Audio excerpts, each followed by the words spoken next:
All right, this episode is with Will Guidara. Will is the author of a book called Unreasonable Hospitality. He also is one of the writers for a TV show called The Bear, which is very popular. And there's an episode in The Bear. It's called Forks. I think it's in season 2. And it's an amazing episode. You guys have to watch it.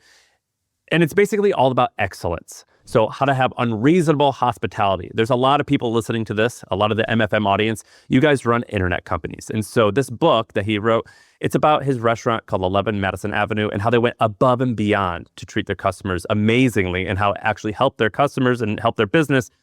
Maybe this book hasn't come across your table because it's not about the internet stuff. And that's one of the reasons why I wanted to have Will on. So give the episode a listen. I loved recording this. And one of the big takeaways, other than going above and beyond for your customers, it's about being excellent in life, in business, in fitness, and family. I hope it inspires you. I loved it. I loved recording this episode. It inspires me. So give it a listen. I feel like I can rule the world. I know I could be what I want to.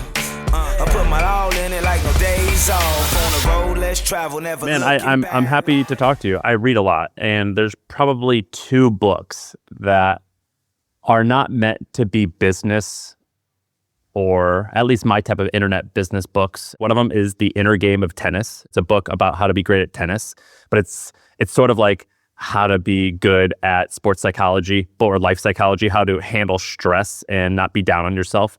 And then the other one is Unreasonable Hospitality, because when I read the book, I sort of wanted to become unreasonable at the rest of my life. I remember reading the book and I was like, this guy's an animal. Like he's really uptight about things that I am not uptight about. And to be the best that I can be, I need to be relentless.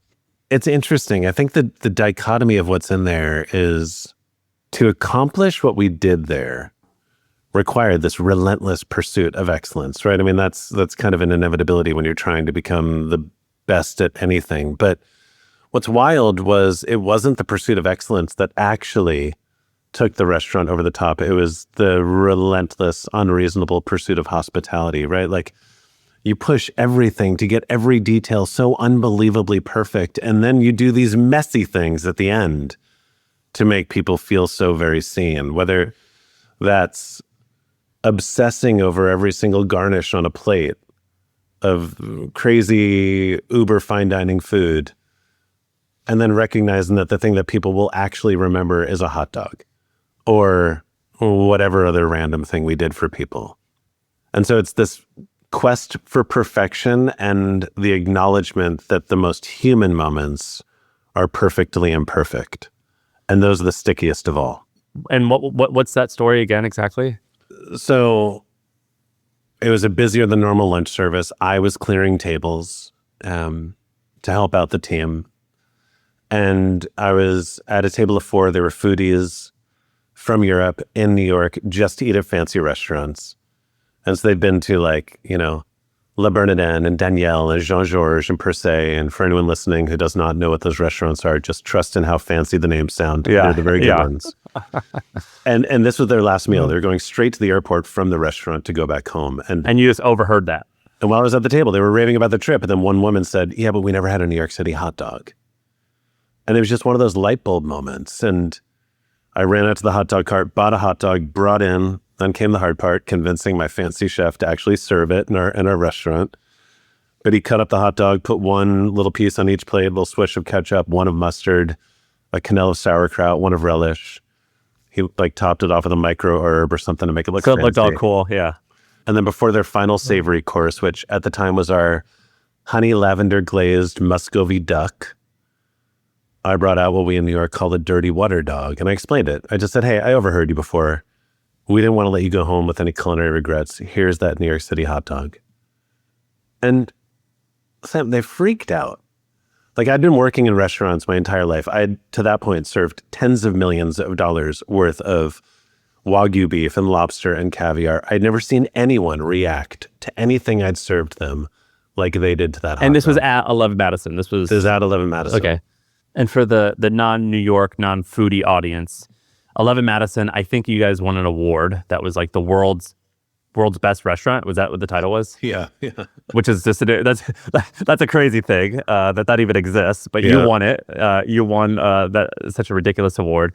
And the book, I think, got a huge bump in the TV show The Bear because of the episode Forks, where the kind of loser cousin goes to one of your restaurants and he learns how to be great. And he learns how to be great in the most strange way when you're watching the show, which is you polish the forks. And if you polish the forks really well, you're going to be great at this other thing, which means it's going to lead to this other thing and this other thing. And then eventually it goes to when you're talking to a customer and you overhear them saying, I love this restaurant and my visit to New York has been amazing, but I would really just love a hot dog. I still haven't gotten one of those yet.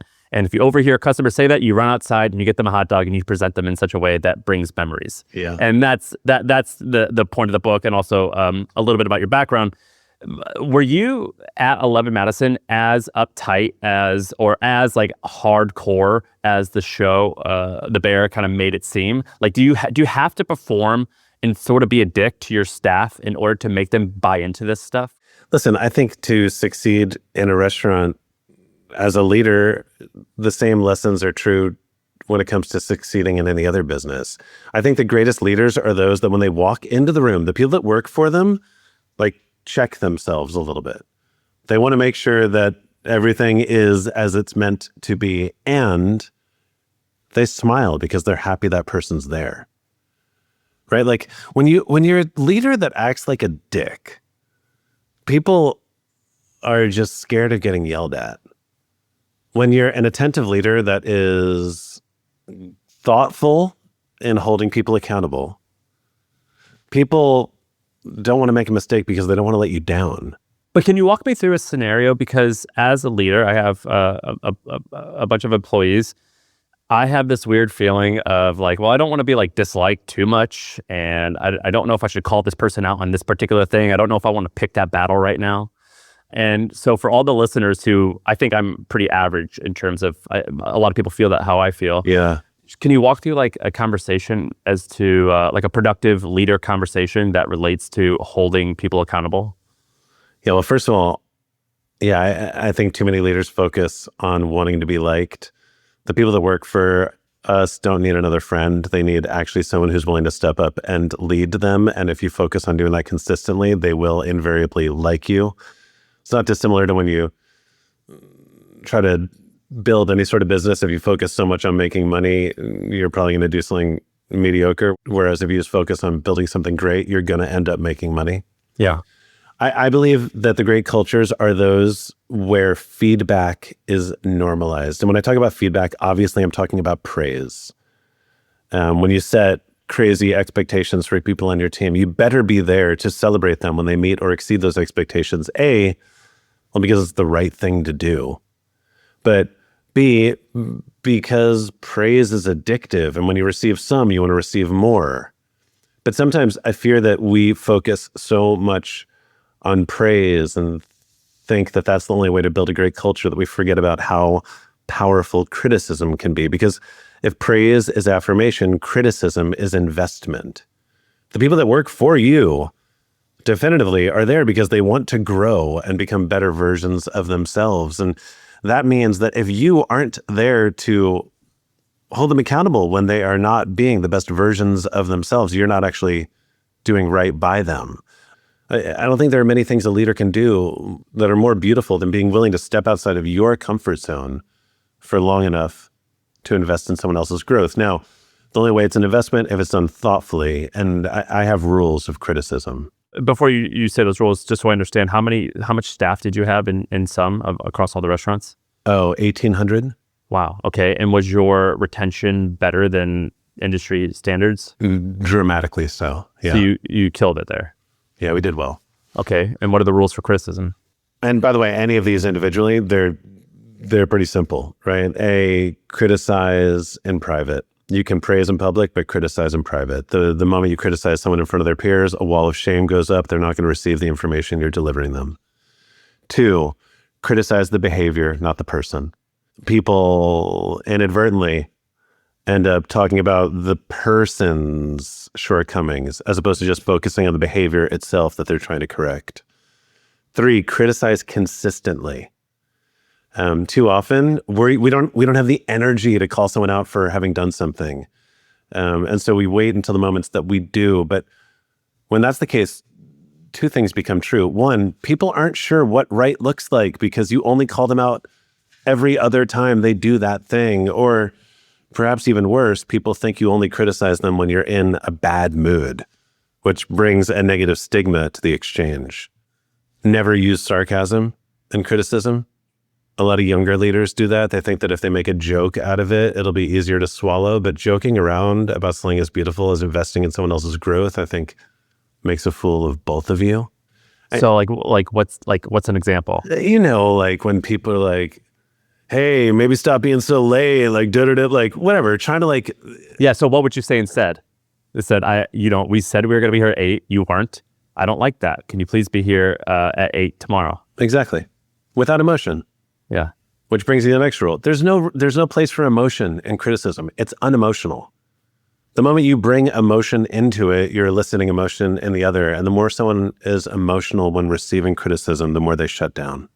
And then finally, you better be praising everyone on your team more than you are criticizing them. Because if you're not, one of two things is happening. One, you are just the person that has a tendency to see all the things that are wrong more than you have the ability to see the things that are right. Or you have someone in your team that's just not doing enough things well to praise. And in that case, you failed as a leader by letting them stay there as long as they have. All right. So a lot of people, they'll talk about how you need $1 million and 3 years of experience to start a business. Nonsense. If you listen to at least one episode on this podcast, you know that is completely not true. My last company, The Hustle, we grew it to something like $17 or $18 million in revenue. I started it with like $300. My current company, Hampton, does over $10 million in revenue. Started it with actually no money, maybe $29 or something like that, nothing. And so you don't actually need investors to start a company. You don't need a fancy business plan, but what you do need is systems that actually work. And so my old company, The Hustle, they put together 5 proven business models that you could start right now today with under $1,000. These are models that if you do it correctly, it can make money this week. You can get it right now. You can scan the QR code or click the link in the description. Now back to the show. What were some early stories when you were figuring out unreasonable hospitality and then you implemented it and you're like, oh man, actually something is here. Not only does it make them feel good, it actually might make me more money. Yeah. I mean, the hot dog was the origin story. You know, you always hear of athletes going to the tapes when they've made a mistake to see what they did wrong, to make sure they don't continue to do that thing. What I don't think anyone does often enough is go to the tapes when they've done something right to make sure that they continue to do that thing. That's how you put intention to intuition. And in the hot dog, we did something as silly and simple as it was that was significant. And it required being present enough to actually pick up on that. It required realizing that we should stop taking ourselves so seriously because sometimes the silliest things can be the most connective. And it required acknowledging this idea that the gestures that are specific to an individual will always have the greatest impact. And I say one size fits one. And with that, we put a system behind it. So we hired an additional person to our team, someone who was in the dining room with only one responsibility, to be there as a resource to help everyone else bring their ideas to life. And what was their budget? Tell me everything. This is what I want to know is the operations. And in particular, a lot of people listening, we own internet companies or some type of digitally company, not necessarily traditional, like a restaurant or traditional service industry. So this is what I really, really want to know is operationalizing this. So tell me.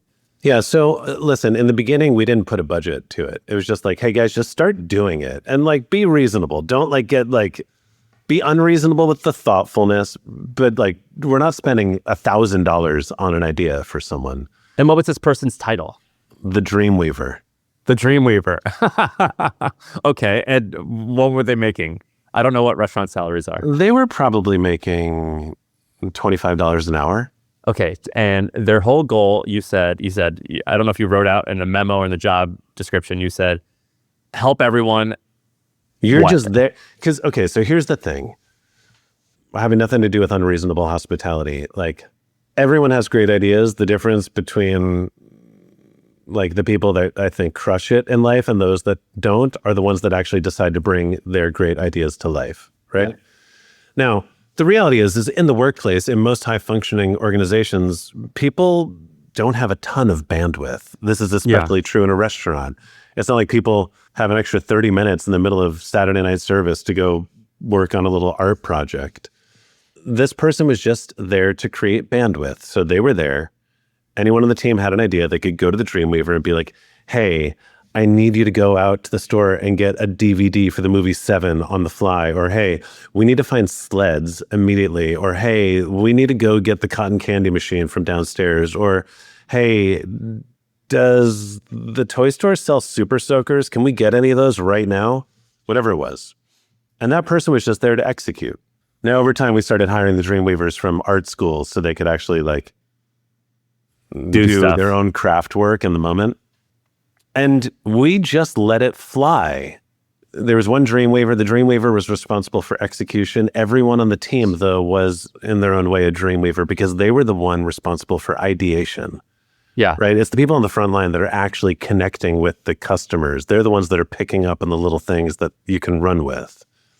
The Dreamweavers were never given a set budget, although every once in a while, like 1-2 months a year, I would look at the Dreamweaver line item in the P&L, and I'd say to the team, hey guys, let's rein it in a little bit. What was the most expensive thing? Gosh, the most expensive thing we ever did? I don't know. Like, we had these pictures of Miles Davis, these giant photographs of Miles Davis in the kitchen. One time, a guy who actually worked for us, because I always wanted to spend the most money on our own people, because if they received this stuff at the highest level possible, they were going to be more inclined to turn around and come up with these things for other people, right? Like, until you know how good it feels to receive something, you're not necessarily as inclined to want to put in the work to give it to others. And he loved Notorious B.I.G., so we like reprinted all these giant framed photos in our kitchen of Biggie, which, I mean, that was probably $600 or something. Okay, so it's not that much money. No. Okay, and what was the average? I don't remember what it cost. What was the average table spending? $2,000? Yeah, it was like $400 a person. Okay, and how many a night were you doing, or how many per customer, maybe? Well, so here's the thing: I distill unreasonable hospitality, the gestures of the philosophy, into 3 categories: one size fits all, one size fits some, and then one size fits one. And I think it's important just to explain this because we'll frame the conversation. One size fits all meant that we looked at the entire experience, every single touch point, and identified how we could make as many of them as possible just a little bit more awesome. So I'll give you an example. The check, right? The check. In millions of restaurants in the world, at the end of every one of those meals, someone is bringing you a bill. And yet, in spite of the fact that everyone shares that touch point, I've never seen it approached with any creativity or intention. Yeah. And it's a hard part of the meal to get right because, A, everyone gets really impatient the moment they ask for the check. If it takes you too long to give it to them, you've ruined the meal. At the same time, I can't drop it on your table before you've asked for it. Otherwise, you think I'm trying to rush you out. It's especially hard in a fine dining restaurant because those are big checks. The moment you realize how much it costs, it's a little bit harder just to love what you just had. For that reason, no innovation. But we saw that as an opportunity to do something, an overlooked touch point. So when I knew you were done with your meal, you hadn't asked for the check, but I knew you were done, I'd go over to your table with a glass for each person at the table and a bottle of cognac. We'd pour just a splash of cognac into each glass, and I'd say, this is with my compliments. In fact, I'm going to leave the entire bottle here. Please help yourselves to as much as you'd like. And then I'd put the check down and say, your check is here, ready whenever you are.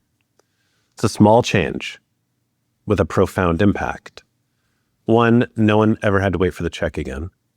B, no one could ever think we were trying to rush them out. I just gave you an entire bottle of free booze.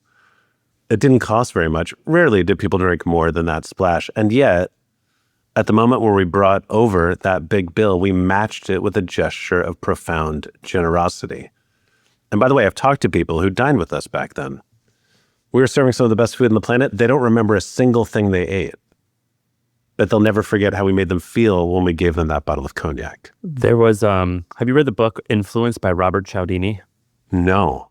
Oh man, it's like I feel like I'm going to end this podcast with like an entire reading list. It's like considered the gospel when it comes to like influence, which is related to marketing. But like I read it as like a 14-year-old trying to meet girls. But like, and in that book, Robert Cialdini tells a story where he's basically like says like a variety of principles for persuasion, and he has studies and experiments to verify or tell the story of each one. And one of the stories is basically he had a waitress give someone the bill. He had waitress B give someone the bill and a piece of chocolate. And he had waitress C go, here's your bill, walk away 5 steps. He goes, oh, I almost forgot. I got this chocolate for you. And option C got more tips by a significant amount. Wow. A huge amount. And, frankly, I don't even remember which principle this falls under. I read this like 15 years ago. But I remember that one thing. And so when you did that, this may not apply because I don't think you accepted gratuity.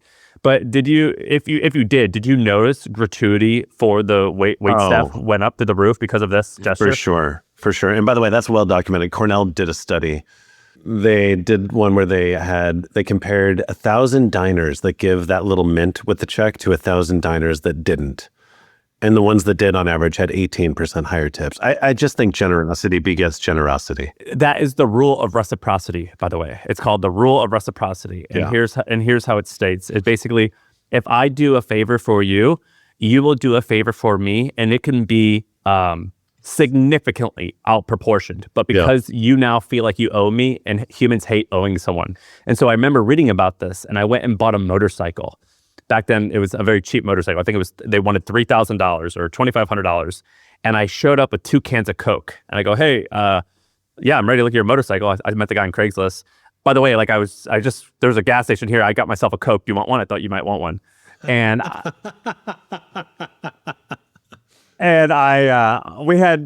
he had basically said like, it's $3,000. That's the firm, and I was like, look, the best I could do is $2,500. What do you say? And he's like, well, you're a nice guy. You got me a Coke. I'll do $2,500.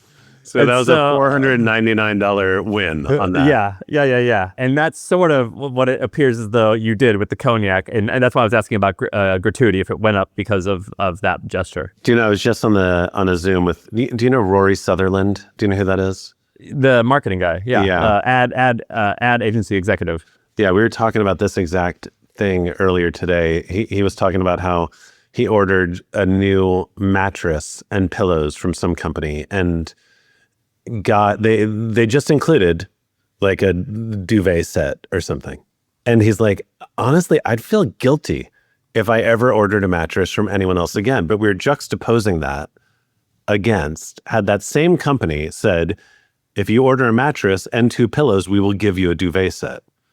Because then now he thinks he'd earned it by virtue of having done what they said he needed to do. And I think it's reciprocity combined with surprise and delight. You need to do it without saying you are going to do it in advance for it to have the impact you want it to have. Did you call it unreasonable hospitality back then? What was like your mantra within the company? Yeah. Unreasonable hospitality? Yeah. Did you notice that profits and revenue went up? And do you think that it was because of that? Yeah, I think this is yes, profits and revenues went way up. I think everyone I've ever seen embrace these philosophies have seen financial benefit. And yet there are some that are reticent to, because it's that old adage, what gets measured gets managed. And it's hard to measure the impact of these things in the short term, right? You need to be willing to commit to ideas for long enough to see them really, truly come to life. Because the more of an emotional connection people have to what you're doing, the more likely they are to return. B, whether it's the hot dog or sleds or all these different things we did, you are giving people stories to tell.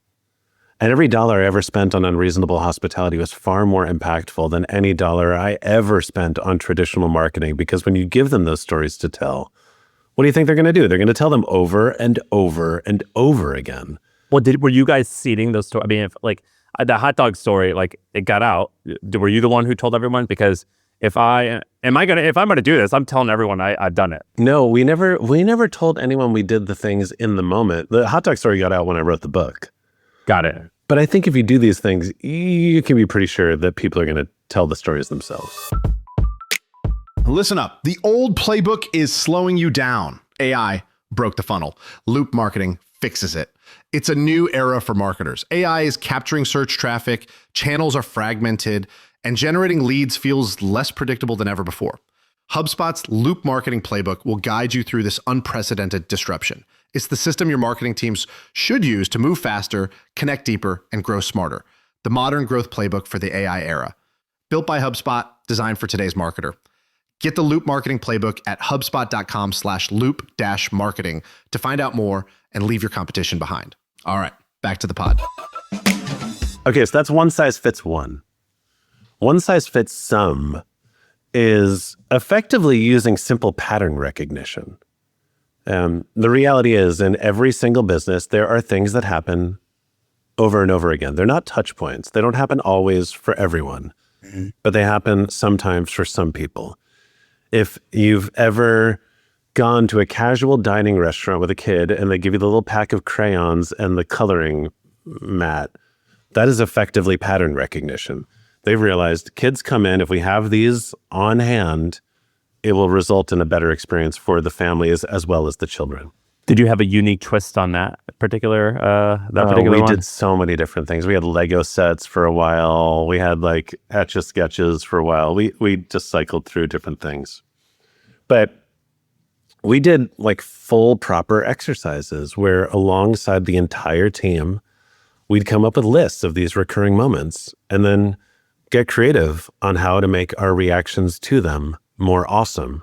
And by the way, you can't do these things effectively unless you do indeed involve the entire team. There's I call it famous because I think it's famous, but the quote by David Marquet that in most organizations, the people at the top have all the authority and none of the information, while the people on the front line have all the information and none of the authority. In order to brainstorm like truly significant things within this space especially, you need to bridge that gap between authority and information. So were you holding like weekly all hands with all 1,800 people or sending emails? No, so 1,800 people was across the company. We would do strategic planning restaurant by restaurant. Quarterly? We did one big one a year, but then there were all sorts of little meetings that would kind of be scattered through but at the end of the day, the number of ideas that came out of one day-long strategic planning at the beginning of the year would generally take us about a year to implement all those ideas. So you could get enough out of one day to really keep you going for a year. And so you did, and so one size fits some. That's the second one? Yeah, so I'll give you an example of that. This is my favorite. A lot of people got engaged at our restaurant. If anyone's ever gotten engaged at a reasonable restaurant, they poured you free champagne. Mm-hmm. If they didn't, you got engaged at the wrong restaurant. But that's reasonable hospitality. Now that we'd identified this, we had an opportunity to make it as well more awesome. This is what we came up with. Tiffany & Co. had their offices across the park. Oh my God. One day I went over there and knocked on doors until I found the chief marketing officer, convinced her to give us 1,000 of those iconic Tiffany blue boxes, each with 2 champagne flutes in them, put them in the back. Next time someone got engaged, we poured them free champagne like we always would have, but they wouldn't notice that their glasses looked a little bit different from everyone else's. And at the end, we'd give them the glasses they toasted their engagement to. That's awesome. Again, 3 things on that. 1, was it less special for them because we had a bunch more in the back? No.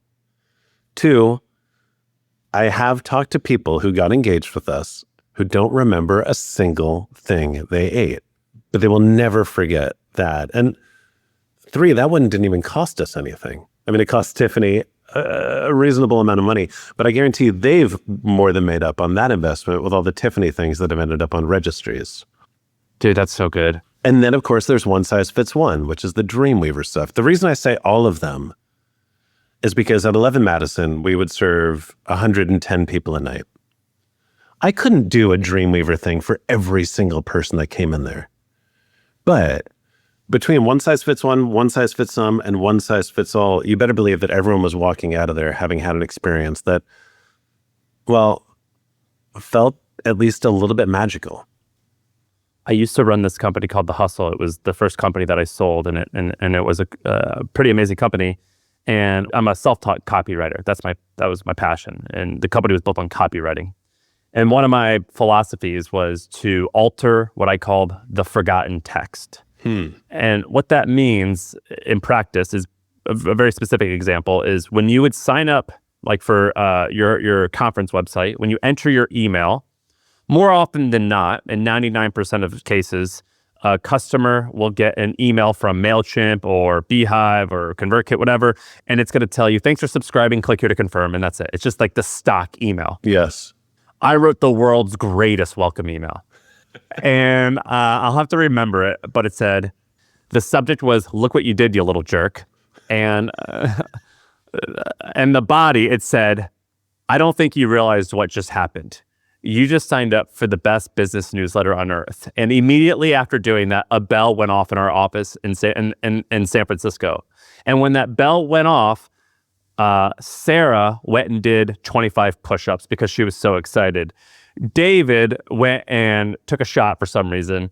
And Kevin is outside right now hugging an old lady because he's so excited. Look, I got to go stop Kevin, but I just want to let you know how excited I am that you gave us your email. We are tirelessly working on tomorrow's edition.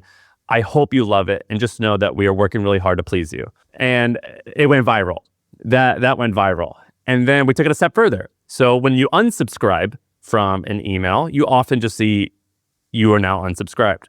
And I stole this one from Groupon. I'll tell you what Groupon's was, but Groupon, which was an email newsletter company, there was the intern sitting right there, and it says, here's what just happened when you unsubscribed. And it was the CEO fake throwing coffee in the intern's face that said, and it said, like, our intern Kevin must have done something bad to make you unsubscribe.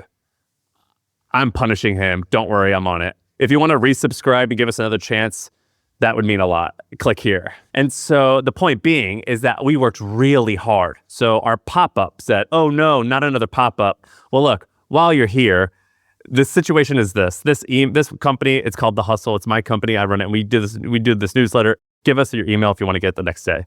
And so the whole website, forgotten text. I worked really hard to do forgotten text, and we got so much backlinks or press because of it. Do you know, first of all, that's brilliant. And in the way I see the world, there's two reasons why I think it's especially brilliant. One is obvious. The one is, they're probably both obvious. One is, I believe the smallest enhancements to the most overlooked touch points in a guest experience can have the greatest impact on the experience as a whole, because it is you saying very clearly to the people you serve, we're willing to care about things that no one has ever paused for long enough to consider. I spent time with an auto dealer group in California right when the book was coming out, and I was talking to them about touch points, and they thought I was, when you think about like a classic car dealer, and then I'm talking about unreasonable hospitality, it was like oil and water in the beginning. And I was like, all right, I have a question. What happens a week after someone buys a new car when they open the glove compartment for the first time? What's in it? Oh my God. And they're like, nothing. I was like, it's a touch point. That's a part of the experience. They did something super small. They started after that putting a Starbucks gift card in the glove compartment of every car that just said, thank you so much for your business. You ever need anything, give me a call. And then whatever, Kevin, the oh my gosh, that's great. They called me a year later. They're like, we have never seen a return as big on any marketing investment in the history of our Was it just like $5? It was a $15 gift card, $10. Oh my gosh. So the smallest things to the parts that no one has ever thought about really make a difference. And then B, what I said about the hot dog, like so many companies have become so focused on perfecting brands that they've stopped pursuing people. Everyone is taking themselves too seriously. And the moment you just let yourself be a little sillier, a little more human, a little more connective, it never fails. That's so good. I think you guys like this podcast for two reasons. One is if you are building a business, it's lonely. And listening to Shaan and I, we're sort of like your friends. And the second reason is that we are builders. We love building companies. It's kind of our life's vocation. So if you have a business that does at least $3 million in revenue, I think I know exactly what you're experiencing. You've built a great business, it's working, and you finally have a second to look up. You're young, you probably run an internet company. In your town, there's a potential that you're a freak, that you have no one else to talk to about growing your company. In fact, when you even go out in public, you probably don't even like telling people what you do for a living because you don't feel like explaining it. If you fall in this category, that means you're making the biggest decisions of your life, $10, $20 million decisions, all by yourself, alone. And without that push, in my opinion, the risk is not blowing up. It's drifting into good enough territory, into becoming mediocre. And the worst thing that can happen to you is 10 years from now, you look back and you realize, I missed this amazing opportunity. I didn't grow, I plateaued in life and in business. My company, Hampton, we changed that. If you're running a company that does at least $3 million in revenue, you can apply at joinhampton.com. We vet you, we curate you, and we give you 8 hand-picked founders who have similar businesses, similar sizes as you, who will challenge you, who will hold you accountable, and who will give you perspectives that you cannot get anywhere else. And this all happens in real life. So check it out, joinhampton.com/network. What are some other interesting stories of people who have implemented this and had almost like a turnaround? Because you're telling me these stories. I'm sitting here taking notes on, and I'm not taking notes for this podcast. I'm taking notes on what I need to tell my team because I'm so bought in. I get so fired up whenever I hear about this. But the discipline of following through and making it part of our culture, it's quite challenging because you said you don't see results necessarily right away. It might take a minute. You're taking a little bit of a leap of faith.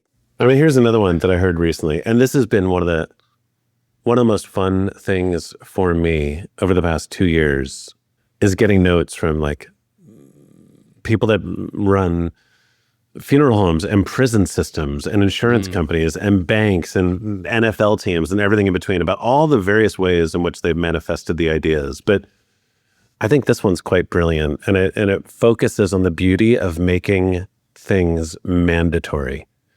Just like the word criticism has been given a bad rep, and I think it should be destigmatized, so has mandatory. We feel like if we make something mandatory for our people to do, that it's a bad thing. But I think when you make something mandatory, it's just a meta signal to everyone that works for you that this matters. So there's a guy who owns 2 UPS stores in Sarasota, and he read the book, really fell in love with it, tried to figure out how to bring it to life in his space. And I don't think anyone's ever woken up saying, where the most hospitable people in the world work, UPS stores, right? But that's a big opportunity, right? Exactly. So he made a rule. He mandated that everyone on his team, all the people that worked the register at the UPS store, had to, 1 time per shift, comp a customer up to, call it $40 worth. They had to. And they had to write it when they were clocking out who they comped and why. It was like a win, win, win in the most profound of ways. If you're a customer, you go to a UPS store and randomly you get comped for like shipping something or copying something, it's going to blow your mind, right? You're going to tell that story a bunch. B, it ended up being really good for the people that worked there. Like when you're working at a place like that, you are not accustomed to being on the receiving end of profound appreciation and enthusiasm. And yet we are all human beings. Those feelings energize all of us. And when you get them, it makes your day better, full stop. I don't care how too cool for school you present yourself as being. But third, and this is what I thought was so fascinating, and when he explained it, it made sense. Because it was good for the team, they went from having to do it to getting to do it. But they only got to do it once. So now they started engaging and getting to know everyone that came into the store so much more deeply to decide who deserved it the most. Who was having a hard day and needed something to go right? Who was having a great day and needed a cherry on top? So even all the customers that did not receive the comp started having genuinely enjoyable experiences in those stores. And I'm hearing about things like this all the time, and it's just awesome. That's great. Do you have a lot of the people who listen to this, maybe they own an e-com store. So they run like a Shopify site, or they have a small software company. It's only 2 or 3 guys. Do you have any examples of, in particular, a website that you've gone to and you're like, they nail it? I mean, I think the story of Chewy and what they do is just my favorite. Do you know what I'm about to say? Yeah. So like Chewy, it's funny. Ryan Cohen, the founder of Chewy, he's now more famous right now because of GameStop, and he's this crazy investor. But he started Chewy, and the premise was like amazing customer service. And I think an example would be like if they heard that your dog died, they would send you flowers or something like that. Yeah. Well, so, I mean, this is how it works. You go into Chewy, you subscribe for your dog food, right? You set it up, recurring order. You never have to think about it again. But eventually your dog is going to die. And the first thing you think to do is not to go on Chewy.com and cancel your dog food order. So invariably, a couple weeks later, as you're mourning the loss of your dog, now another bag of food comes. Yeah, the worst. The worst. So now you call Chewy, then you cancel it. And this is what they do every single time. They obviously apologize for your loss. They credit your account for that last bag of dog food. They can't take it back for health code reasons. They encourage you to give it to someone else who needs it. And then 2 days later, you get a bouquet of flowers saying sorry for your loss. Now, that's pattern recognition. Which would be what one size fits most. Some. And maybe those flowers cost them $15. Think about dog people. When they lose a dog, it's normally just a matter of time before they get another one.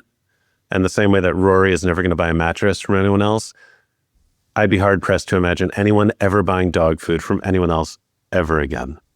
Listen, I think that unreasonable hospitality, it happens at the intersection of creativity and intention.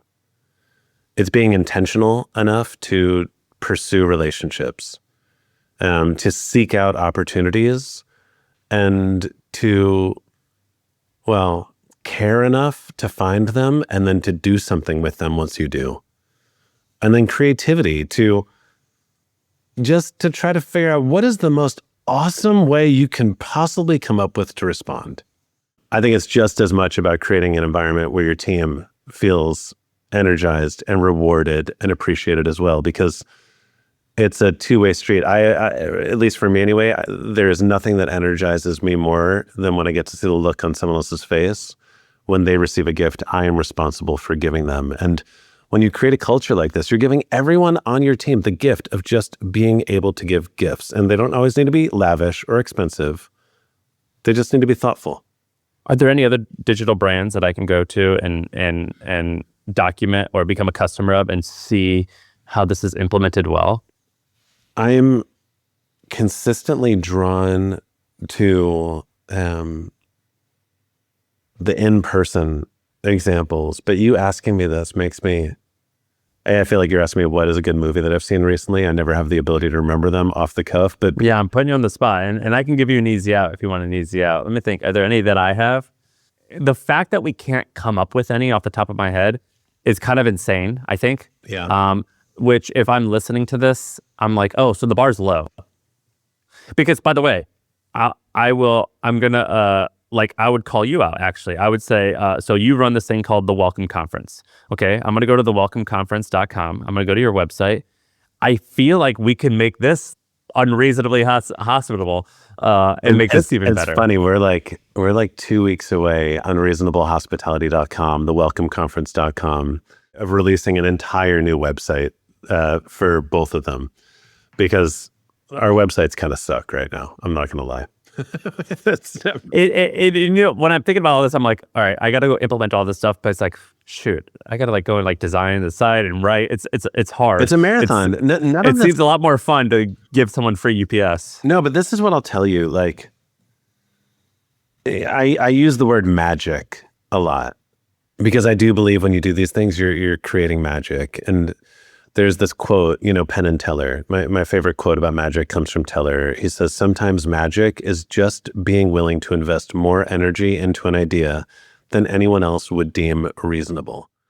Nothing about this stuff is hard.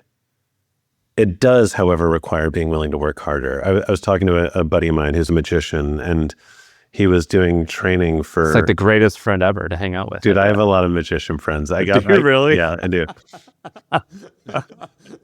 They must have read the pickup artist books that I used to read, because back then, all those pickup artist books, they would tell you to learn magic tricks. Everyone says that works, but I don't think for many of these guys it worked until more recently. But he was hired to go train Paul Rudd magic, I think for Ant-Man. And so he goes to the director's house. He and his assistant go to hang out for a day with Paul Rudd and the director.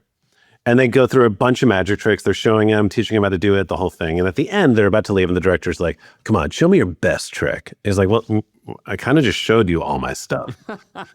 And the guy's like, no, come on, your best trick. And he's like, all right, do you have a backyard? And they go in the backyard. And he says to Paul, he goes, hey, can you just point into the yard, any direction in this yard, kind of like gesturing behind the house, and name a card. Ace, 2, 3, 4, 5, 6, 7, 8, 9, 10, Jack, Queen, King, and the suit. So the guy, Paul said like 8 of hearts and pointed. So they walk out in that direction. They says to his assistant, hey, give me the shovel. The assistant reaches into his bag, gives him the shovel. He digs into the ground, pulls out the 8 of hearts out of the ground. Oh my God. Now, he's not just there to do magic tricks for Paul Rudd. He's there to show him how to do magic. So he shows him a video of them at the guy's house the night before digging holes and burying all 52 cards in the lawn. And shit. And he did it as a grid, so no matter where Paul pointed, he could figure it out. That was a lot of work. But Paul's reaction when he pulled an 8 of hearts out of the ground made all that work worth it. That's what magic is. And that's what I think hospitality, when pursued unreasonable, has the capacity to be. Man, that's awesome. Do you love being an author significantly more than running a restaurant? Because one sounds way easier than the other. It's interesting. I don't know. I mean, I loved what I did. Like, I loved it. Like, I love working like a maniac to build a world and then getting to stand at the front door of that world and welcome people into it. It's one of my favorite things. I don't get the gratification now of like sitting in someone's living room and watching them read the book. Like there, I got the gratification of watching people experience the thing that I'd built. But I bet you it's been a nice season of life. I mean, I don't know the finances. I bet you it's made a really good living, and it's been nice to... Well, no, so that's my point. And I love this. It's hard for me to compare which one I love more, but I certainly don't miss it. Like, I don't miss what I did because I'm so loving what I'm doing now. And what are you doing now? You wrote the book. I imagine you're speaking. And you had the conference. So I have the Welcome Conference in New York. We do an Unreasonable Hospitality Summit in Nashville. I write a newsletter called Pre-Meal that comes out every other week. So you own a media company? Kind of, yeah. I'm also a writer and a producer on The Bear now, which is fun. I didn't know. I thought it was just for that one episode. I started writing and producing the following season. Is that awesome? Man, that sounds awesome. Dude, it's so fun. That whole team is just the best. And what's that main, what's the actor's name? Jeremy Allen White. I mean, he seems awesome. He is, A, awesome, and just be wildly talented and exceptionally humble. So do you get to hang out with all these guys and just see how it's made? I mean, that seems like a when my fantastic schedule job. aligns, I'm in Chicago on set with them. And Maddie Madison, I think he's fantastic. Dude, he's the best. He is a ridiculous and incredible human being. That's so cool. There's there's all these Instagram, there's this idea in men's fashion or menswear.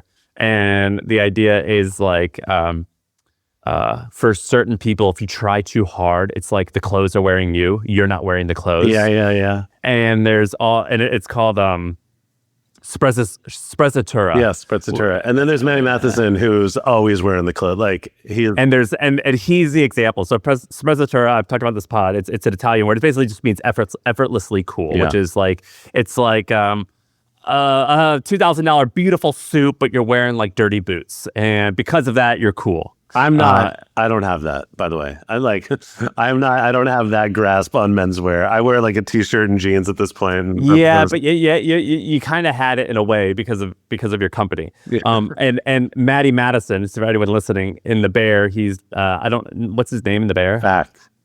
And he is they kind of portray him as this kind of silly, goofy doofus guy. But in reality, he is like a very gregarious guy, and he's huge. He's a big person, but he's got tattoos all over his face, and he wears the coolest clothes on Instagram. Yeah. But it doesn't look like clothes that he went and bought from a thrift shop. It looks like clothes that he's owned for 20 years, and they got this beautiful like wear on it. And It looks like he just wakes up and magically a new outfit was like draped upon him in the middle of the night by some ethereal.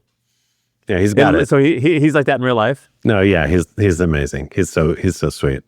Well, and what's crazy is I'm sure you could speak to this, and I would like to hear some stories on this. But people in the restaurant industry, if you own a restaurant, it seems like most of them who are quote successful, they're actually still kind of broke, and they're working their asses off. Yeah. I mean, here's the problem. I think there's a couple problems. A lot of people that open restaurants didn't like work their way up through the business in a way to make sure they really understood the business side of restaurants. It's like anything. I don't think you can succeed financially unless you are willing to be as creative in pursuit of making money as you are in pursuit of the experience you're building for people. I think a lot of restaurants are just too small, and the economics of a small restaurant are just hard to really make work until you start opening so many restaurants that you're running around like crazy and you're so distracted that the quality of the restaurants start to suffer. Now, there are some people that have done it extraordinarily well and have figured out how to balance art and commerce. And Who do you put in that bucket? I mean, Kevin Boehm and Rob Katz, they have a company out of Chicago called the Bakker Restaurant Group. I think they have like 36 restaurants or something. Right, because here's the reality. Okay, you need a good general manager to run a restaurant, right? Like you need someone that's great at taking care of the guest and managing the team. And honestly, the skills that are required to do that well are not that different, whether you're working at a 40-seat bistro or a 60-seat 3 Michelin star restaurant. And yet, and then the cost of that person these days is somewhere between, depending on what market you're in, $90,000 to $180,000. It's not that big a swing. And so you can be doing $5 million a year paying that, or $20 million a year paying that, right? And the margins just become really, really, really hard when you're not doing enough volume. And so like you can do volume if you're doing fast casual, Chick-fil-A, McDonald's over the course. Well, when you say volume, do you mean like the number of seats at a table, like literally just the number of customers? Number of seats and times average check. Right? Got it. So just the we say AOV, so like the average customer value. And so, and like it doesn't take that much more work to run a $15 million a year restaurant than it does a $5 million a year restaurant. And so like, what's the difference? So like you're saying it doesn't take that much work to get the average customer order to be $100 versus, or the difference between running a $100 a head restaurant versus a $20 a head restaurant is not significant? The amount of work that goes into it is not that different. Nor is the amount of work that goes into running a 20-seat restaurant versus an 80-seat restaurant. You need the same number of general managers, the same number of chefs. You need some more, obviously your variable expenses are going to be higher, but most of the fixed costs are relatively the same. Your rent's going to be higher on a bigger restaurant, but these are all such small percentages compared to the top line that I always encourage people when they say they want to open a restaurant to work in one for long enough to actually make mistakes on someone else's dime before they go to open one, and then to open one that's big enough that it actually is worthwhile doing. If I had to guess, you have a notes on your iPhone where you have all of these interesting restaurant concepts or angles or sound bites that are interesting to you, and you don't want to do them now, and you may never do them, but they fascinate you. Is that true? And if yes, is there anything on that list that you could talk about? I mean, listen, I think that the fashion of restaurants is not dissimilar to the fashion of jeans, right? Like we want skinny jeans, then fat jeans, then skinny jeans, then fat jeans, and it kind of the pendulum shifts back and forth. I think for a little while there, restaurants started getting way too complicated. And I'm excited about the return to simplicity that's happening right now, where people are realizing that with everything going on in the world, the human moments need to be as human as humanly possible. And the places I'm drawn to, like There's a restaurant in New York City called Resdora, and it's just unbelievable pasta in a beautiful room served delightfully well. I'm drawn to more the kind of restaurant that creates the conditions for genuine connection. I was just with my wife and 6 friends, and we rented a house in Mykonos in Greece last week. And the people that owned the house, every morning we'd wake up and they'd set this long table for us with breakfast. And there was Greek yogurt and fruit and some bacon and eggs and a fresh loaf of bread every morning. And we'd sit down and no one had to order anything. And it was like this beautiful moment. I feel like that's a restaurant that doesn't exist yet. And I would love to see it exist. Like where you just sit down with the people you love and the food's just there and you just get into it. I'm drawn to go to, and perhaps in my imagination, when I don't have to deal with the realities of actually doing it, dream about building restaurants that are less about impressing people by what you can do and more just extending an invitation for them to reconnect with one another. Last couple questions. Did you, I've heard stories, and I respect the food industry, but like that's not my passion. You know, I'm a much simpler eater.